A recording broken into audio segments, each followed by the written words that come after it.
This is a Big D's Entertainment Rankings and Reviews Revisited Saturday Morning TVLog.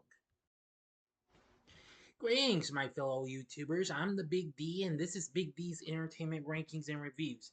And I'm back with another Revisited Saturday Morning TVLog. Well, today I'm going to be talking about a show that recently celebrated its 50th anniversary not so long ago. And I gotta say, this is perfect to close out the month of October. You all know that we've enjoyed mystery themed cartoons and what have you with spooks and stuff like Scooby Doo and what have you.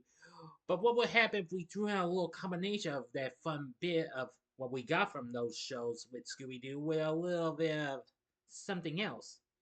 Two ordinary guys and a gorilla, and we got ourselves this fun little show here, but they will take care of the ghost for you.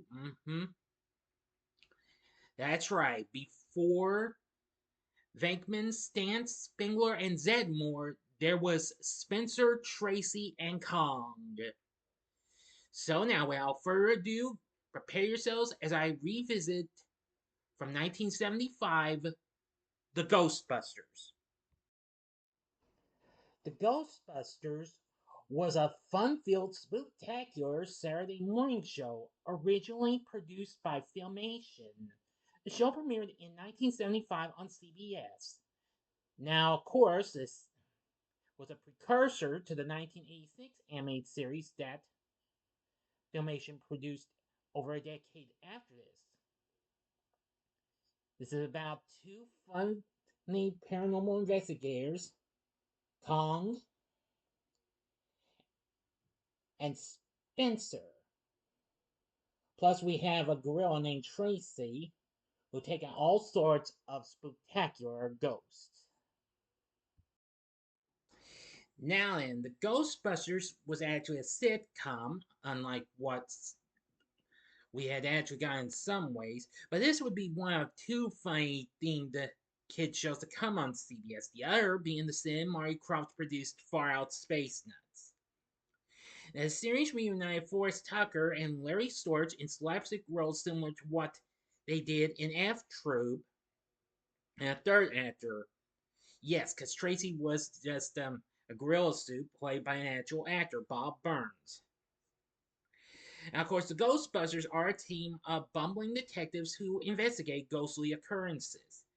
CBS premiered the show on September 6th of 1975.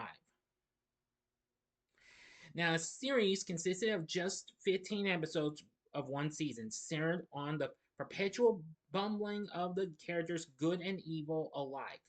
Now, character names reference classic cinema, with both Spencer and Tracy alluding to Spencer Tracy, while Kong, not given to the gorilla, was a homage to King Kong.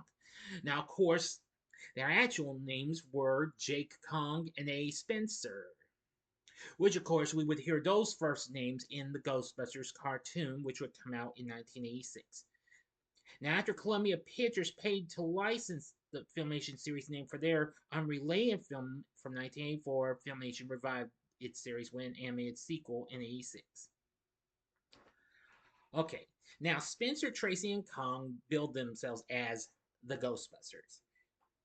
Kong was the leader of the trio, with Spencer as his partner and Tracy as their assistant, who also drove their barely functional jalopy.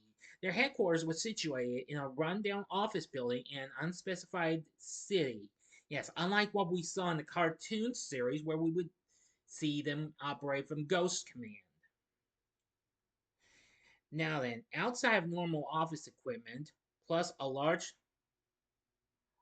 armory, or armory, I'm sorry if I mispronounced the word, on which Tracy hung numerous hats, including his trademark beanie with a propeller. Yeah, I'll kind of pronounce it as a hat rack that stands up. The office itself was also dilapidated, excuse me, with peeling wallpaper and a payphone near the door as the Ghostbusters' only means of communicating with prospective clients. Now, of course, Spencer's name on the office door was misspelled with an Spenser instead of a C. with ER. His first name was given as Eddie in episode number 2 of the series, Dr. What's His Name. Kong's first name was never mentioned in the original series, so now you know. Each episode consisted of the same formula: a pre-credits teaser, a ghost or monster, usually accompanied by a half-witted sidekick, would manifest and vow to wreak havoc or vengeance on a particular person, the city, or even the world. After the credits, which you saw most of, which of course I don't have the rights to, I'm just showing you that just in case you never saw the show, just for the fun of it. Kong would send Tracy and Spencer to a general store to get their next assignment from the unseen Zero. Kind of think this as like a Mission Impossible in a way, which I'll get to that in a second. Now, the tape record message was usually hidden inside an everyday object such as a bicycle, typewriter, or toy, and a parodic homage to Mission Impossible. The recording would end with Zero saying, "This message will self-destruct in 5 seconds." As after Tracy counted down the seconds, the message, and often it's in which it was hidden, would explode in Tracy's face. Yeah. Now, the Ghostbusters assignments would invariably take them to the same place in every episode: Spooky Castle and an adjoining graveyard on the city's outskirts. Kong would point out that the castle was the only one in or near the city. After a series of farcical chases, kind of like what we would get in Scooby Doo and what have you, the ghouls would be cornered and dispatched back to the netherworld by means of the Ghostbusters' weapon called the Ghost Dematerializer, usually activated by Kong as he triumphantly shouted "Zap!" and they got him. Now, the show frequently made use of ghostly characters and other characters from popular and literary literary culture. I'm sorry, got tongue tied there. As well as real life historical figures. Among them included Dr. Frankenstein and his monster, the Mummy, Red Baron, Canterville Ghost, Count Dracula, Billy the Kid, and Belle Starr, and the captain and first mate of the Flying Dutchman. Well, after those 15 episodes were produced and aired, it was all gone.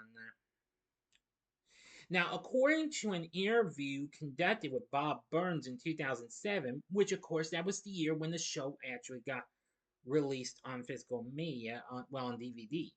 I'll get to that in a little bit.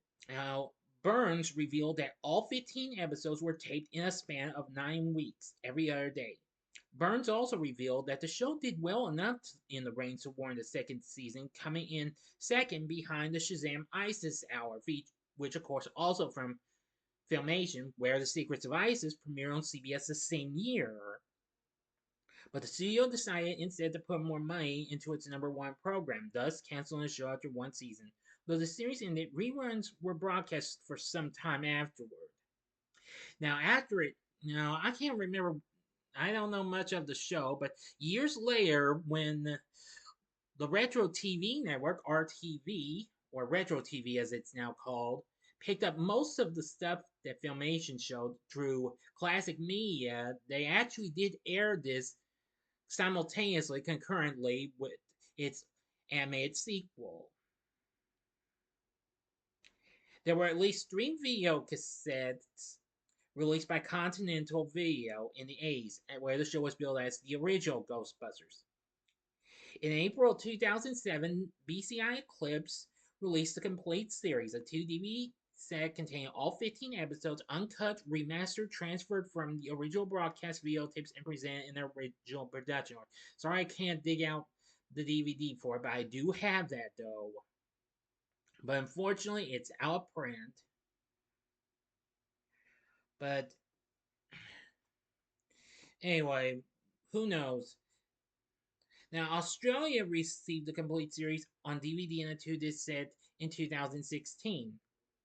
My source says Mill Creek has announced a DVD release, but we don't know. I think that's just a little bit of oddness. Anyway, I will say this was pretty good. The Ghostbusters Complete series that had numerous things, including interviews with producer Lou Scheimer, as well as Bob Burns himself, who actually he revealed he had a cameo as he was one of the main people running out of the theater in Peter Jackson's King Kong, as a matter of fact.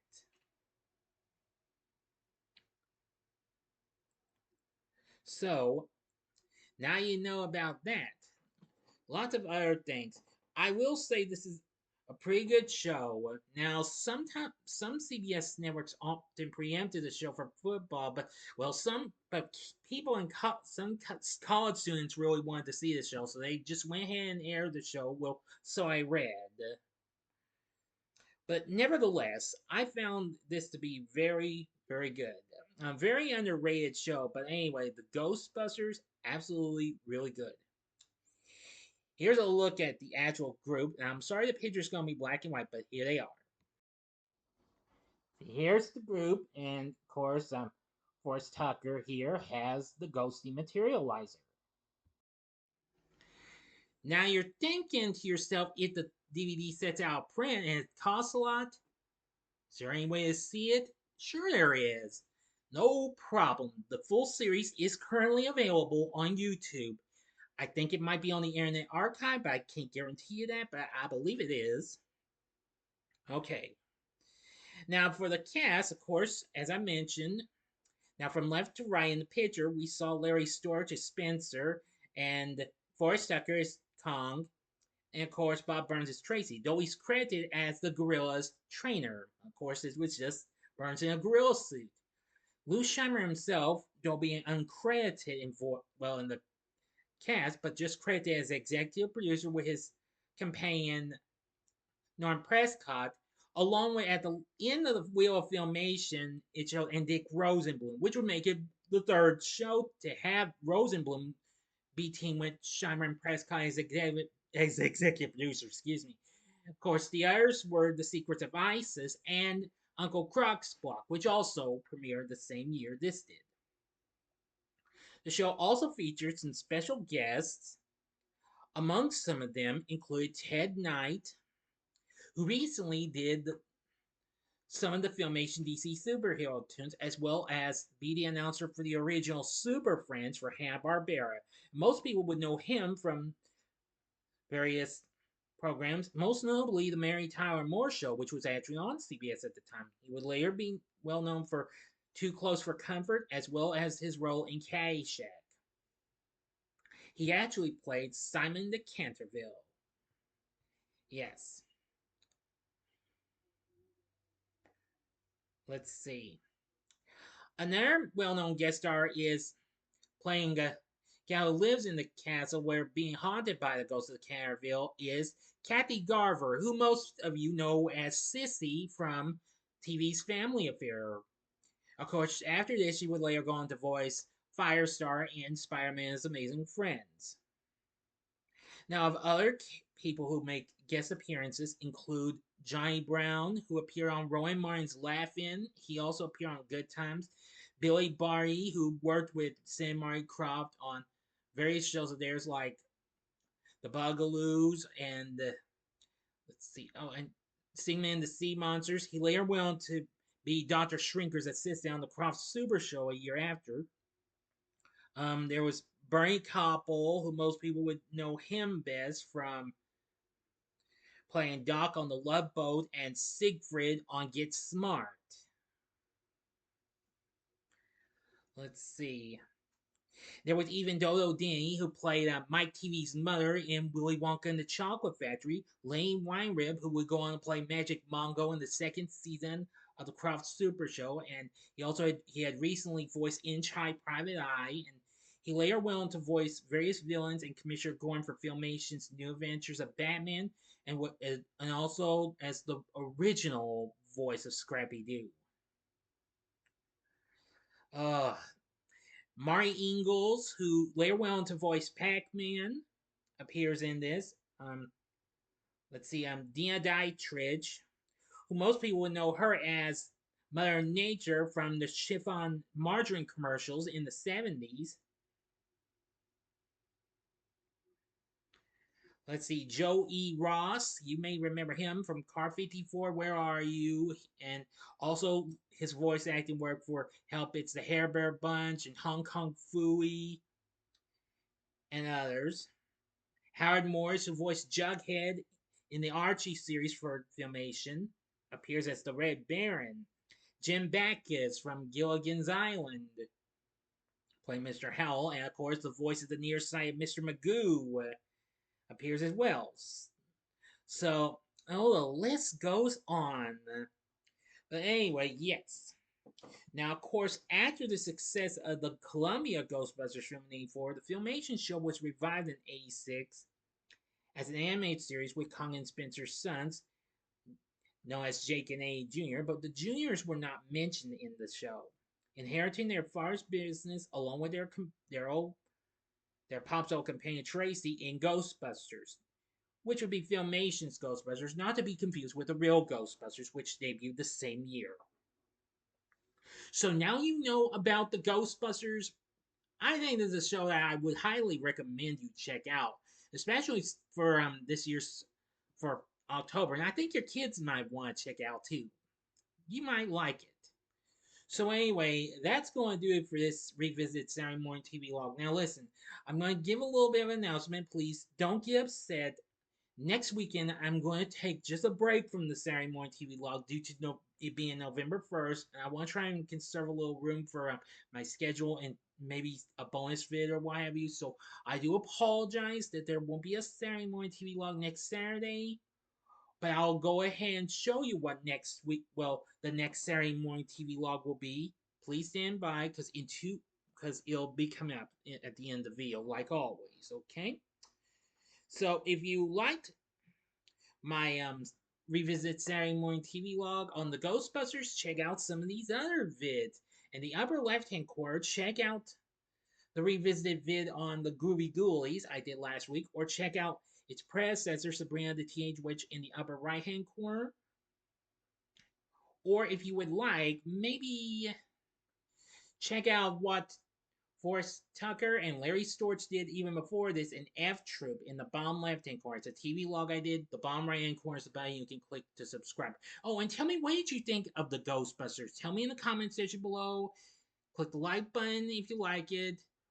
And if you want to be a part of the Big D Nation, just click to subscribe, okay? And you know the rest. I got too far ahead of myself, didn't I? Alright, and in 2 weeks, the next Saturday Morning TV log will be Tasmania.